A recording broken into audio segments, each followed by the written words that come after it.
মাওলানা Zobayer welfare trust পরিচালিত লক্ষ্মীপুর ফালাহিয়া আলিম মাদ্রাসার উদ্যোগে অনুষ্ঠিত হতে যাচ্ছে পঞ্চম বার্ষিক তাফসিরুল কুরআন মাহফিল।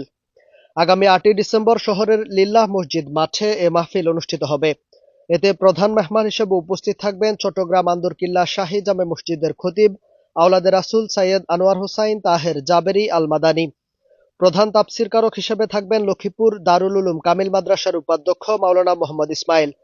প্রধান বক্তা হিসেবে থাকবেন বাংলাদেশ মাজলিসুল মুফাসসিরিনের কেন্দ্রীয় সহকারী মহাসচিব মাওলানা ফখরুদ্দীন আহমদ। বিশেষ তাফসীরকারক হিসেবে রয়েছেন আলাদাতপুর রাব্বানিয়া ফাজিল মাদ্রাসার উপাধ্যক্ষ মাওলানা মাহবুবুর রহমান, টুমসর ইসলামিয়া কামিল মাদ্রাসার অধ্যক্ষ মাওলানা ইদ্রিস টুমসরি, পুলিশ লাইনস মসজিদের খতিব মাওলানা সোলাইমান, লিল্লাহ জামে মসজিদের খতিব মাওলানা নুরুল আলম আনসারী। উক্ত মাহফিলে সকলকে দলে দলে যোগদান করার আহ্বান জানান লক্ষ্মীপুর ফালাহিয়া আলিম মাদ্রাসার প্রতিষ্ঠাতা ও চেয়ারম্যান মাওলানা জোবায়ের হোসাইন।